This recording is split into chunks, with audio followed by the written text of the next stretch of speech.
많이 진 후에 옥에 가두고 간수에게 명하여 든든히 지키라 하니, 그가 이러한 명령을 받아 그들을 깊은 옥에 가두고 그 발을 착고에 든든히 채웠더니, 예수님께서 제자들에게 나로 말미암아 너희를 욕하고 박해하고 거짓으로 너희를 거슬러 모든 악한 말을 할 때에는 너희에게 복이 있나니, 마태복음 5장을 통해서 이렇게 말씀하고 있습니다. 예수님을 위해서 핍박을 받는 자들이 복이 있다, 이런 말씀이 되겠습니다. 바른 길을 가고자 하는 제자들은 세상에 속하지 않으므로 세상에서부터 미움을 당할 것이다 라고 하는 것을 예수님께서 말씀하셨습니다. 내가 세상으로부터 미움을 당하고 있느냐, 아니면 세상이 나에 대해서 크게 반감을 가지고 있지 않느냐라고 하는 것은 내가 얼마만큼 진리를 지키며 믿음을 지키며 살아가고 있느냐라고 하는 것을 가늠할 수 있는 척도가 될 수도 있는 것입니다. 그래서 우리는 이 세상을 살아가면서 항상 결단해야 됩니다. 믿음은 세상에 속하고자 하는 것이 아니라 세상 속에서 그들과 함께 살아가고 있지만, 그러나 그들과는 분명히 가치관과 모든 생활 방식이 달라야 된다고 하는 것을 우리는 분명히 기억을 해야 되는 것입니다.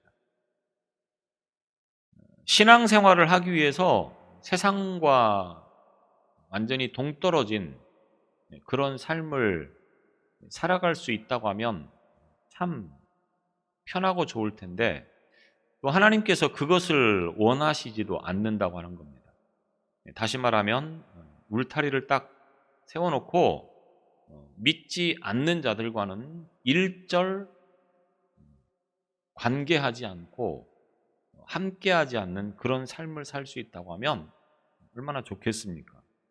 그런데 우리는 그 세상 속으로 들어가야 되고, 그리고 그들과 함께 살아가야 되는데, 중요한 것은 그들과 전혀 다른 삶을 살아가야 된다고 하는 것을 말씀하고 있다고 하는 것입니다. 그러다 보니까 세상 가운데서 미움을 당하며 박해를 당하고 핍박을 당하는 일들이 많이 있을 것이다. 예수님은 이렇게 말씀을 하시고 있습니다. 물론 그런 박해를 당하고 핍박을 당할 때에 나 몰라라 하시는 것이 아니고 너희와 함께 하겠다, 너희에게 힘을 주고 너희에게 능력을 주고 너희들이 세상을 이길 수 있는 그런 힘을 주시겠다라고 약속을 하셨음을 보게 되어집니다. 그래서 우리가 하나님께 속해 있다고 하면 우리가 마땅히 걸어가야 하는 그 길은 힘들고 어려운 길이 될 수밖에 없다고 하는 것을 충분히 감안을 해야 되는 것입니다.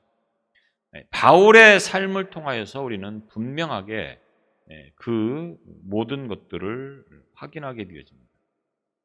빌립보라고 하는 곳에 가서 복음을 전했습니다.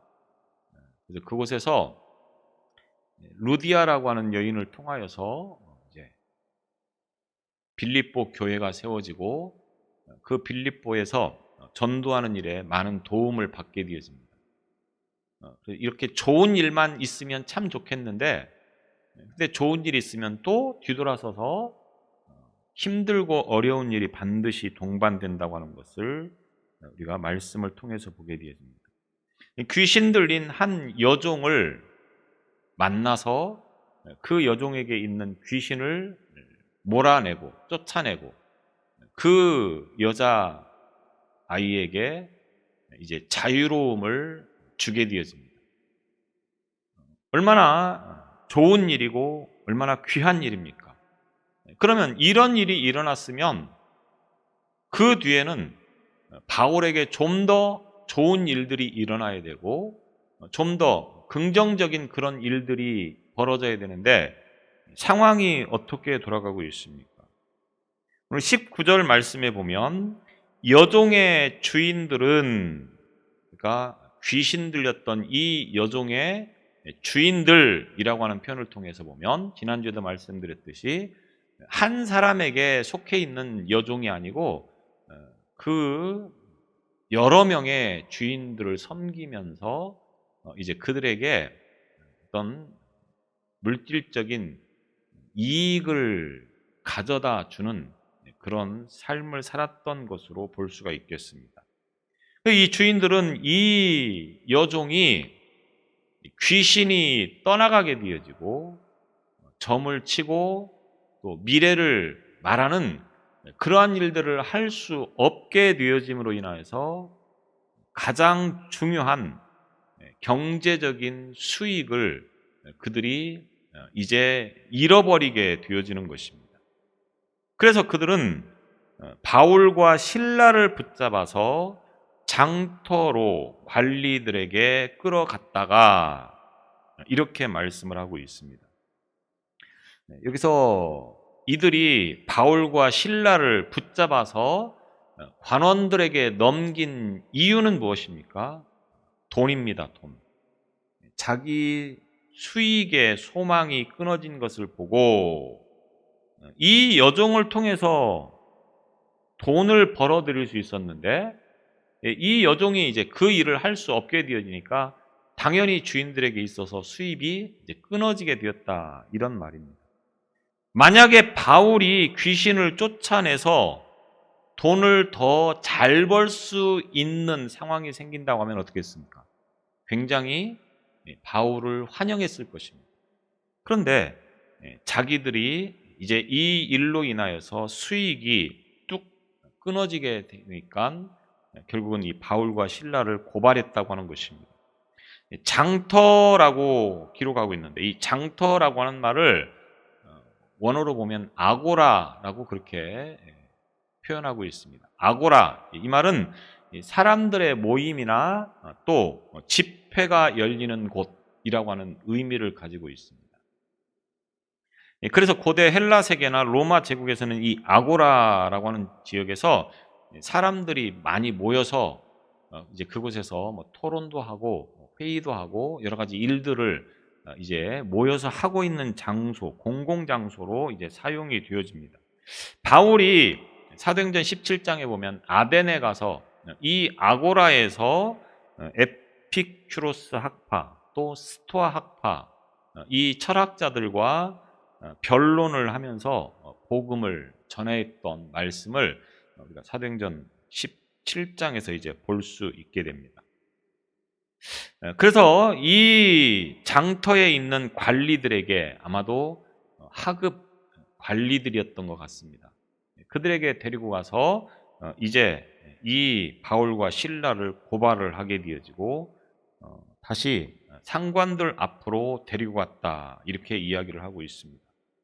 우리가 이 상황을 보면서 주인들이 참 못돼도 한참 못됐다, 이렇게 비난을 할지도 모르겠습니다.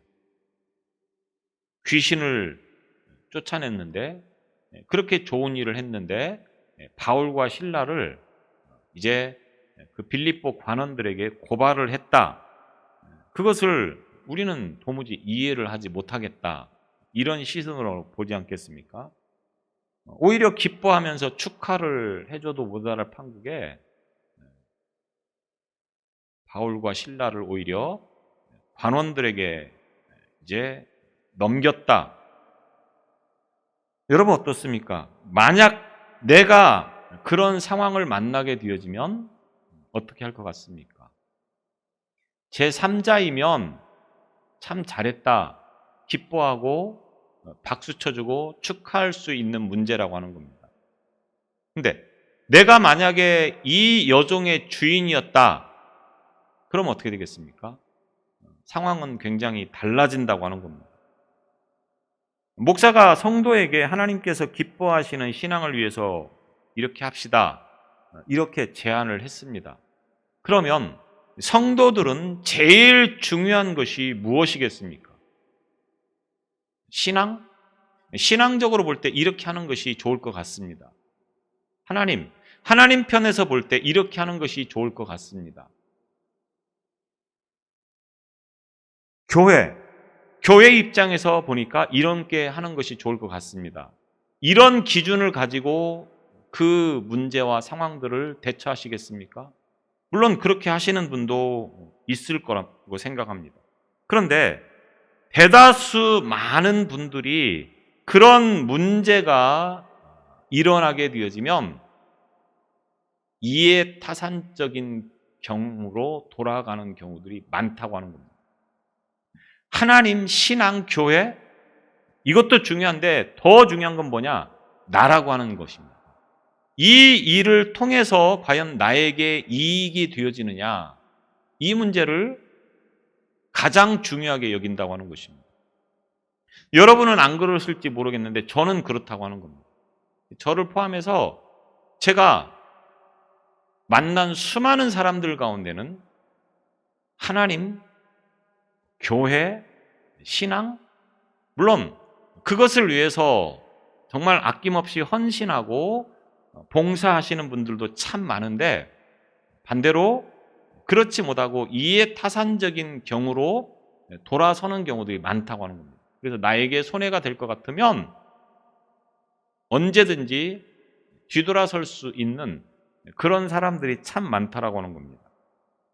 여러분이 부서져야 하리, 무너져야 하리, 깨져야 하리 찬송을 부르면서 무엇을 생각하십니까? 내가 부서져야 하고, 내가 무너져야 하고, 내가 깨져야 하고, 그런 심정을 가지고 찬양하십니까? 아니면 그런 찬양을 부르면서 이간질하는 이 집사가 생각나고, 조심성 없는 조 집사가 생각나고, 바가지 긁는 박 집사가 생각이 나면서 그런 찬양을 하고 있지는 않습니까? 내가, 나만 생각하면서 우리가 이런 찬양을 부르면서 회개하는 마음을 가져야 되는데, 내 자신이 깨지고 내 자신이 무너지고 내 자신이 부서지는 그런 것보다는 다른 사람이 먼저 떠오르는 일들이 참 많다고 하는 겁니다. 세상에 살아가는 많은 사람들이 그 같은 이해타산을 버리지 못하는 그런 신앙생활을 하고 있다고 하는 겁니다. 이 주인들이 바울과 실라를 고발한 것은 단 한 가지, 자기들에게 있어서 이익이 없어져 버렸기 때문이라고 하는 것입니다. 물론 뒤에서 계속 그런 말씀을 드리겠지만, 이것이 바로 자기가 주인으로 사는 사람들, 자기 배를 채우려고 하는 사람들의 공통점이라고 하는 것입니다. 자기 욕망을 채우기 위해서 악한 일과 불의도 서슴지 않으면서 자기 몫에 조금이라도 손해를 볼 것 같으면 상대방을 짓밟아 버리는 그런 경향들이 아직도 교회 안에는 참 많다라고 하는 것입니다. 이것이 깨어져야 되는데 솔직히 말해서 쉽지 않습니다. 누구를 제가 말하는 것이 아니고 바로 저 자신을 어쩌면 이야기하는 것인지도 모르겠습니다. 제 자신이 바로 그런 삶을 살고 있다고 하는 것입니다. 여러분은 제발 안 그러시기를 바랍니다. 또 바울과 실라가 붙잡혀서 이제 이들에게 끌려갔는데, 그런데 우리가 앞서 지금 이 바울의 일행이 몇 명이었습니까? 여기에 보면 디모데가 루스드라에서 합류를 했고, 그 다음에 누가가 드로아에서 합류를 했습니다. 그러면 최소 4명 이상이 지금 이 빌립보에서 전도를 하고 있었다라고 하는 겁니다. 그리고 아마도 귀신을 쫓아낼 현장에 바울과 실라 외에도 많은 바울 일행이 분명히 있었을 거라고 봅니다. 그런데 2사람만 끌려갔다라고 하는 것입니다. 이것은 빌립보 성에 함께 온 바울 일행 가운데 더 많은 사람이 있었다고 하는 사실을 고려하면 과연 왜 이렇게 2사람만 끌려갔을까라고 하는 의문을 우리가 가지게 되어집니다. 물론 이 현장에 없었기 때문에 그랬을 것이다라고 말을 하는 경우들도 있습니다. 그런데 우리가 뒤이어서 나오는 말씀을 근거로 해서 보면 바울과 신라가 끌려간 이유는 대부분 반유대적 감정에서 그 이유를 찾고 있다라고 하는 것입니다. 다시 말하면 누가는 헬라 사람이었습니다.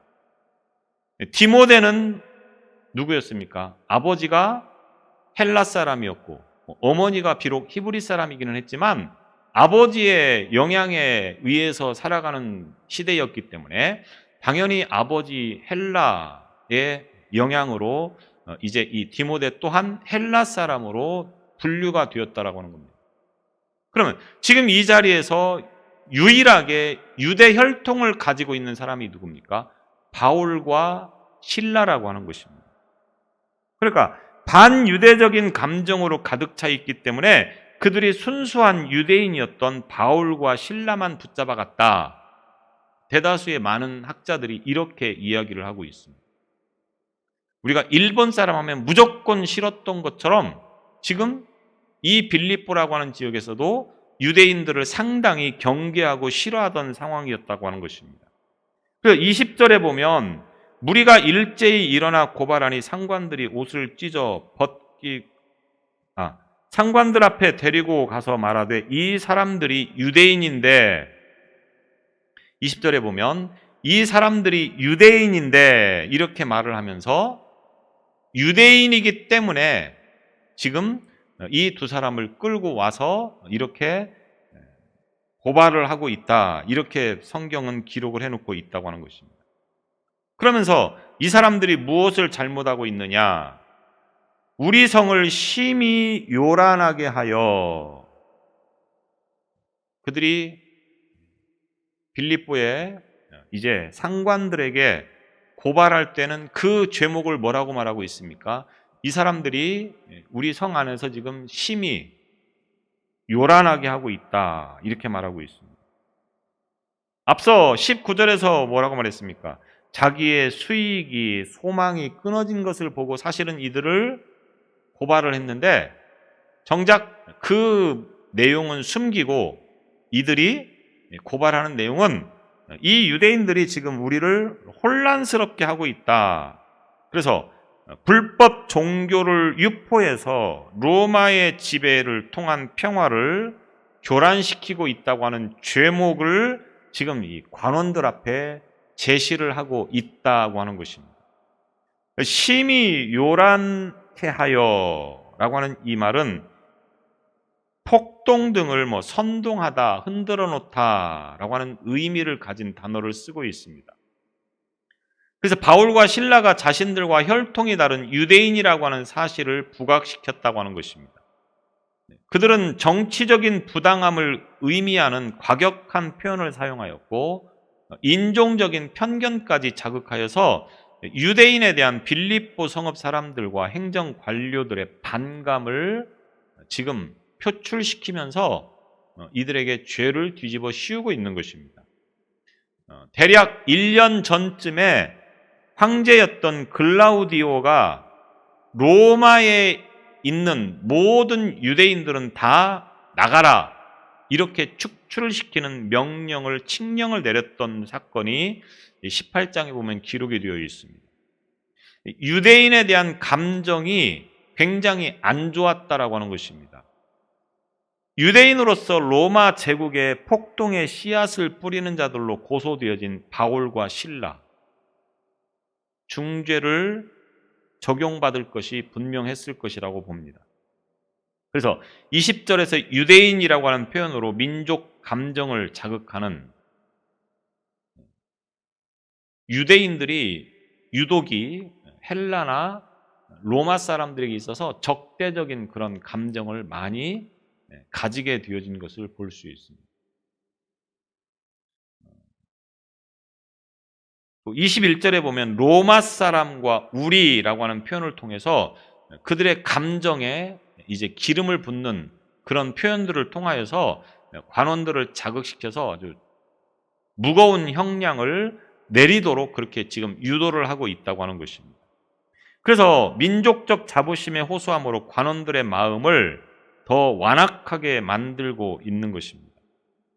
그들의 고소의 내용이 바울과 실라가 로마 사람인 우리가 받지도 못하고 행하지도 못할 풍속을 전한다. 20절에 보면 이렇게 말하고 있습니다. 21절에 보면 우리가 받지도 못하고 행하지도 못할 풍속을 전한다. 이렇게 지금 이야기를 하고 있습니다. 아까 말씀을 드렸던 것처럼 그들이 바울과 실라를 고소한 진짜 마음은 뭡니까? 자기들의 수익이 끊어진 것인데 그걸만을 가지고서 만약에 고소를 하게 되어지면 별로 자기에게 유익하지 않을 것 같으니까 민족적인 감정을 건드려서 로마인들이 유대인들을 싫어하는 것을 적절하게 활용을 하고 있는 것입니다.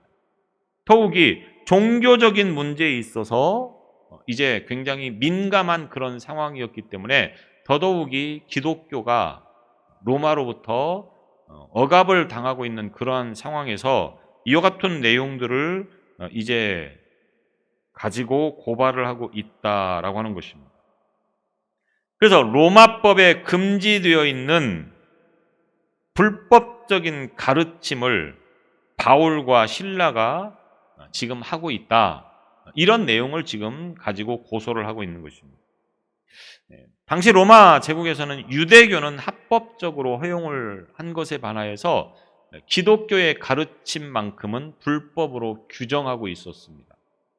그래서 예수가 십자가에 못 박혀 죽은 것이나 그 이후로 기독교는 이제 굉장히 로마에서 불법으로 간주되어진 그런 종교가 되었다라고 하는 것입니다. 그러니까 결국 바울과 실라가 로마의 어떤 실정법을 어겼다, 이러한 죄목이 되어집니다. 그래서 22절 이하로 보면 무리가 일제히 일어나 고발하니, 거기 있는 많은 사람들이 이 바울과 실라를 고발했다고 하는 것입니다. 무리, 귀신 들렸던 여종의 주인들과 환통속이 되어서 이제 바울과 실라에 대한 인종 차별적인 자세나 또는 종교적인 반감을 가지고 이제 고발을 하고 있는 것입니다. 그래서 빌립보 성의 관리들은 바울과 실라에 대한 어떤 정당한 법적 절차를 거치지 않고 그들에게 형벌을 가하게 되어집니다. 무리들이 선동을 하니까 그것이 이제 옳은 것이다라고 여겼을 것이고, 관원들은 정상적으로 재판을 통해서 무엇을 잘못했느냐라고 하는 것을 따지지 않고 무조건 바로 그 자리에서 이제 형벌을 내리게 되어집니다. 어떤 형벌입니까? 옷을 찢어 벗기고 매로 치라 하여 이 형벌을 가하게 되어집니다.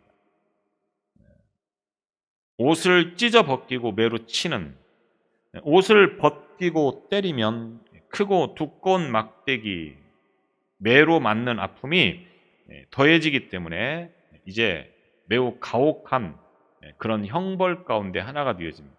예수님께서도 옷을 다 벗겨진 다음에 이제 그런 채찍질을 당하지 않습니까? 매로 치라, 이 말은 태장으로 치다, 이런 말이 되겠습니다. 성경에 보면 태장이라고 하는 표현을 보게 되어집니다. 바울은 태장을 3번이나 맞았고, 유대식 형벌이 이제 이 태장을 때리는 데 있어서 40에 하나 감한 그런 태장을 허용하고 있습니다. 그러니까 39대까지만 때리도록 유대의 법은 돼 있습니다. 왜냐하면 그 이상은 죽을 수 있기 때문이라고 하는 거죠. 그런데 로마법은 또 유대법과는 다르다고 하는 것입니다. 그래서 로마에서는 뭐 몇 대까지의 규정이 없고 무조건 이제 멈추라고 할 때까지 계속해서 때리는 것입니다. 그래서 오늘 본문에서 그렇게 표현을 하고 있는 것을 봅니다. 매로 치라 하여. 자, 그런데 여기서 바울이 로마의 시민권자가 아니겠습니까? 만약에 이 자리에서 자신이 로마의 시민권자라고 하는 것을 밝히게 되어지면 이제 상황은 다시 얼마든지 역전될 수 있는 상황이었습니다. 로마의 시민권자는 함부로 재판을 할 수가 없기 때문에 그렇습니다. 그런데 그 이유를 분명하게 밝히고 있지는 않지만 바울은 여기서 자신이 로마의 시민권자라고 하는 것을 일절 언급하고 있지 않고 그 무거운 형벌을 다 당하고 있다고 하는 것입니다. 결과적으로 보면 바울이 여기서 로마의 시민권자라고 하는 것을 밝히지 않았기 때문에 이 무거운 형벌을 받고 감옥에 갇혀서 이제 다음 주에 말씀을 드릴 내용이 되겠지만 그 감옥의 간수를 전도하는 놀라운 결과를 가져왔다라고 하는 것입니다. 그러니까 이런 모든 것 하나하나가 결국 하나님께서 계획하셔서 그 하나님의 뜻대로 이루어 가신다고 하는 것을 우리가 이 상황을 통해서 또한 볼 수 있게 되어집니다. 그래서 바울이 이 가혹한 그런 형벌을 받은 다음에 감옥에 갇히게 되어지는데 많이 친 후에 옥에 가두고 이렇게 표현을 하고 있습니다. 많이 친이라고 하는 이 친이라고 하는 말은 법 집행 과정에서 가해자는 합법적인 형벌뿐만이 아니라 불법적인 가혹 행위를 나타낼 때 쓰여지는 단어가 되기도 합니다. 그러니까 정상적인 법에 따라서 형벌을 내리는 것이 아니고 불법적으로 이제 형벌을 내리는 그런 표현을 쓸 때 바로 이런 표현을 썼다고 하는 것입니다.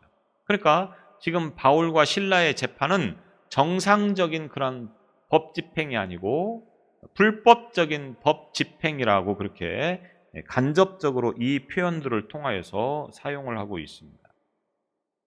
많이 매를 맞고 바울과 실라가 옥에 갇히게 되어집니다. 그리고 간수에게 명하여 든든히 지키라 하니 매우 구체적으로 이제 이 바울과 실라가 감옥에 갇히는데 든든히 지키라고 명을 받았다고 하는 것입니다. 그러면서 그가 이러한 명령을 받아 그들을 깊은 옥에 가두고 그 발을 착고에 든든히 채웠더니 깊은이라고 하는 말은 가장 깊숙한 감옥을 말하는 것인데 당시 햇빛도 들지 않는 지하 감옥을 이와 같이 표현을 해서 말을 하고 있습니다. 그러니까 바울과 실라는 햇빛조차 들지 않는 그러한 깊은 그런 지하 감옥에 갇히게 되었다. 그리고 발에 착고가 채워졌다. 도무지 빠져나갈 수 없는 그런 상황에 처하게 되어졌다. 이렇게 표현을 하고 있는 것입니다. 귀신을 쫓아버렸다고 하는 이유만으로 이와 같은 형벌을 받는 것은 참으로 가혹해 보이는 것입니다. 더군다나 다른 일행들은 어느 누구도 체포하지 않고 정통 유대인이었던 바울과 실라만을 이제 감옥에 가두는 그런 일을 통하여서 결국은 민족적인 어떤 그런 문제가 이 사건에 매우 개입되어 있다고 하는 것을 우리는 어느 정도 추측을 해보게 되었습니다. 바울 일행이 한 것이 뭡니까? 그냥 귀신 쫓아낸 것밖에 없습니다. 이 일이 결코 로마에 해를 가했거나 그 빌립보 지역에 어떤 문제가 될 만한 이 요소는 없었다고 하는 겁니다. 그런데 이렇게 당하고 있다고 하는 것입니다. 결국 사람들이 선동하여서 이와 같은 결과를 가져오게 되었다라고 하는 것입니다. 그리고 이 선동은 가장 중요한 문제가 무엇이었습니까? 돈과 관련이 있었다라고 하는 것을 보게 되어집니다. 대다수의 범죄가 돈과 연관되어 있는 것을 우리는 세상에서 보게 되어집니다. 어떤 사건이 일어나고 어떤 문제가 생기는 곳에서 반드시 돈이 그 중심에 있다고 하는 것을 우리는 익히 알고 있습니다. 물론 예외적인 경우들도 있겠지만 우발적으로 그런 경우도 있겠지만 대부분은 돈과 관련되어진 문제 앞에서는 인간이 이와 같이 잔인해지고 끔찍해지고 또 앞뒤 분별하지 못하는 그런 상황들이 생겨지는 일들을 우리는 분명하게 보게 되었습니다. 그래서 인간의 가치와 인격과 윤리도 결국 돈에 의해서 판단되어지는 시대를 우리가 살아가고 있습니다. 한마디로 온 세상이 돈을 하나님으로 섬기라고 선동하는 그런 시대를 우리가 살아가고 있다고 하는 것입니다.